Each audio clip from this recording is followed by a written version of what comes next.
Tarihte birçok gemi kendine has şekillerde ortadan yok olmuş, kimine açıklık getirilmiş, kimine ise herhangi bir açıklama yapılamamıştır. Sadece komplo teorileri ve varsayımsal yol alınan bu gemilere gelin hep birlikte yakından bakalım. Ben Berke Atlas.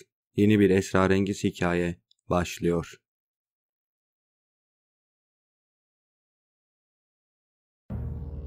İlk olarak ele alacağımız hayalet gemi Octavius'un etkileyici bir hikayesi vardır. Efsaneye göre 11 Ekim 1749'da Grönland'ın batı kıyılarında tamamen kaybolmuş ve donmuş bir gemi bulunur. Denizde kendi kendine sürüklenen bu gemiyi balina avcıları fark eder ve kontrol etmek için yanına yanaşır. Balina avcıları güverteye çıktıklarında gemideki tüm mürettebatın donarak öldüğünü fark ederler. Anlatılanlara göre bazı cesetlerin birden donarak ölmüş gibi bir hali vardır. Örneğin Octavius gemisinin kaptanı günlüğünü yazarken bulunmuştur. Kaptanın günlüğündeki son sayfa ise 1762 yılını gösteriyordu. Yani Octavius gemisi 13 yıl boyunca donmuş ölü mürettebatı ve kaptanı ile denizde başıboş bir şekilde sürüklenmekteydi.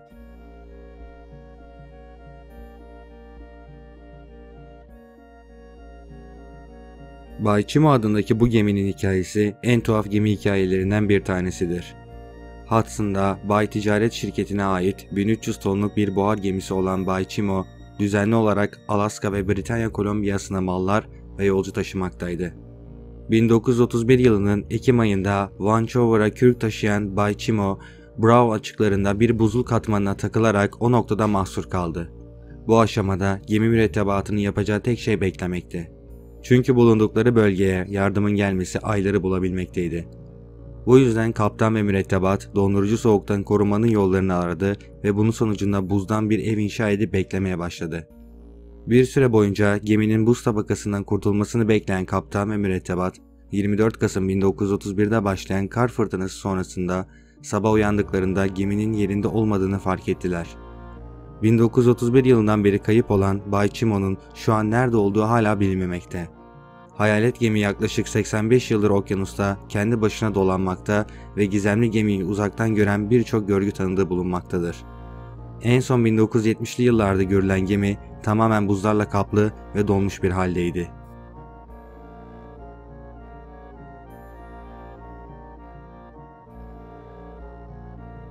...3 Ekim 1955'te Tokelau adalarına gitmek için yola çıkmaya hazırlanan MV Joytia gemisi motorlarındaki arıza sebebiyle bir süre yola çıkamadı. Sorun bir türlü çözülemeyince kaptan tek motorla yola çıkmaya karar verdi ve Büyük Okyanus'a doğru 25 kişilik yolcu ve mürettebat ile yola çıktı. Fakat o saatten sonra gemi ile hiçbir iletişim kurulamadı. Yapılan arama ve kurtarma çalışmaları sonucunda gemiye ancak 5 hafta sonra ulaşılabildi. Joyita rotasından 960 kilometre sapmış ve tamamen terk edilmiş halde bulundu. Gemi biraz hasar görmüştü ancak geminin gövdesi sağlamdı. Yolcular ve mürettebattan ise herhangi bir iz yoktu. Gemide bulunan tüm filikalar, kronometreler ve ilk yardım kitabı kayıptı. Ayrıca içerisinde kereste, yağ ve gıda bulunan 4 tonluk kargo da yerinde yoktu. Güvertede ise kanlı bandajlar ve bir torba ilk yardım malzemesi bulunmaktaydı. Ayrıca bir iddiaya göre gizemli gemide bulunan tüm saatler 10:25'te durmuştu. Olaydan sonra gizemli Joyita gemisinin ne mürettebatına, ne filikalarına, ne de 4 tonluk kargosuna hiçbir şekilde ulaşamadı. Gemi ise lanetli olduğu düşünülerek parçalanıp hurdaya atıldı.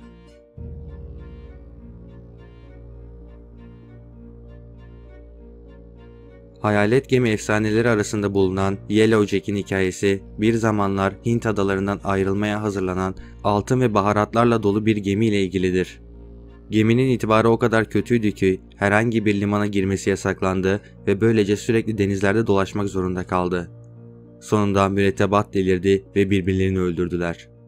Bazıları geminin hala yelken açtığını, ölü denizcilerin hayaletleriyle dolu olduğunu ve sonsuza kadar gidebileceği bir liman aradığını söylemekte. Bu hikaye gemi kaynaklı hastalıklarla bağlantılı tarihsel kökenlere sahiptir. Yellowjack, Atlantik gemilerinde sıklıkla yayılan sarı hummanın başka bir adıdır. Ayrıca Yellowjack, tarihsel olarak veba ve kolera gibi ölümcül bulaşıcı hastalıkların olduğu gemilerin dalgalandırdığı bayrağı verilen de bir isimdir.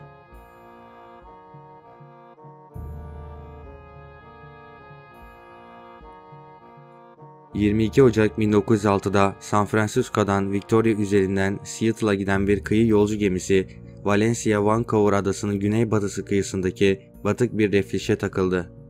Onları kurtarmaya gelen haritalanmış kayalar ve şiddetli bir fırtına tarafından engellendi ve birçok can kurtaran botu dalgalı sularda alabalar oldu. 36 saat boyunca çok sayıda yolcu, güverteye ve donanıma tutunarak kurtarma ekipleri ve mürettebat tarafından yapılan bir dizi stratejik hatayla katlandı. Sonunda dev bir dalga çoğu insanı denize sürükledi. 136 yolcudan sadece 37'si hayatta kaldı ve gemideki tüm kadınlar ve çocuklar öldü. Felaketle bağlantılı olarak birkaç garip olay bildirildi. Yakındaki başka bir gemide bulunan bazı kişiler Valencia'nın bir görüntüsünün hayatta kalanlardan bazılarını kurtarmayı başaran kurtarma gemisi City of Topeka'nın oluşturduğu egzoz bulutunda şekillendiğini gördüğünü bildirdiler. Yıllar sonra Vancouver adasının batı kıyısındaki denizciler Valencia'nın hayaletinin dalgalar üzerinde battığını, korkmuş yolcuları ve mürettebatının hala canları pahasına beklediğini bildirdiler. Ayrıca Valencia'nın 5 numaralı can kurtaran sandalı 1933'te Brooklyn Sound'da sürüklenirken bulundu ve felaketten 27 yıl sonra hala iyi durumdaydı.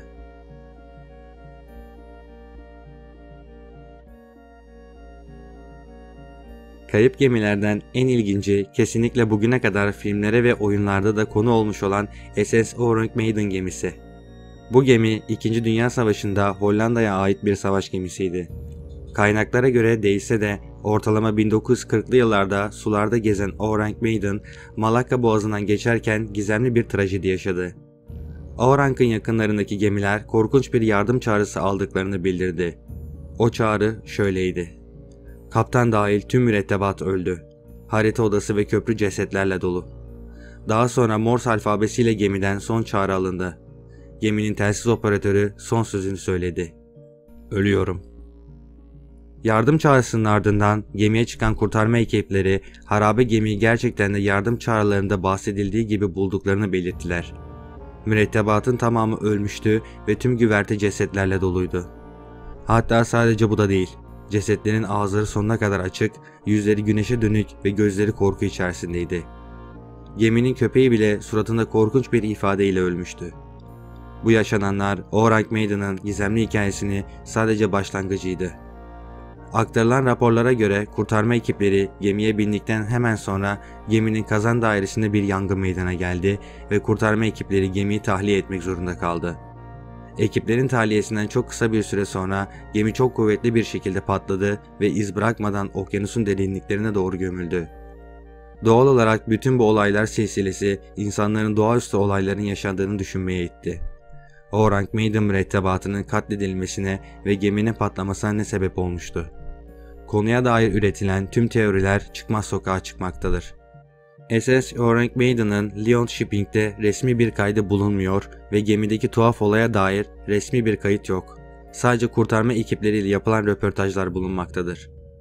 Olayın kesin yaşandığı tarihin belirlenebilmesinin bu kadar zor olmasının nedeni o dönemdeki gazetelerin hepsinin bu hikayeyi kafadan bir tarih sallayarak anlatmış olmasıdır. Ancak o dönem yaşamış insanlar kesin olarak bu garip hikayenin doğru olduğuna yemin edebiliyorlar. Geminin Lyon Shipping'de kaydının bulunmamasının sebebinin aslında Sumatra'da kayıtlı olmasından kaynaklı olduğu söyleniyor.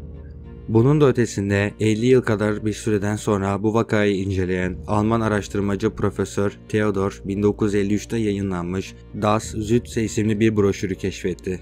Bu broşürde geminin kargo kısmında potasyum siyanür ve nitrogliserin taşıdığı söylenmektedir. Eğer gerçekten durum böyleyse geminin patlamasının sebebinin bu olduğu da düşünülmektedir. İkinci Dünya Savaşı'nın sonundaki gergin uluslararası iklimde bu süper hassas malzemeler dikkatsizce kullanılmaları halinde büyük bir kazaya yol açabilmektedir. Orange Maiden'ın talihsiz mürettebatına gelecek olursak çeşitli teoriler mevcut. Doğaüstü olarak oradaki kötü ruhlar gibi birçok teori var, ancak daha gerçekçi olacak olursak bir korsan gemisi saldırısı kesinlikle söz konusu değildi. Zira cesetlerin büyük ölçüde yaralanmamış olduğu belirtilmektedir. Konuyu araştıran birçok araştırmacıya göre gemideki ölümlerin sebebi gemide taşınan tehlikeli gazlar salındı ve mürettebat bu sebeple korkunç bir şekilde can verdi. Yüzlerindeki korkunç ifadenin de sebebi buydu. Orange Maiden'ın gizemi hala çözülememiş, Orada ne olup bittiği de net değildir. Videoyu beğendiyseniz kanala abone olmayı ve bildirim çanını açmayı unutmayın.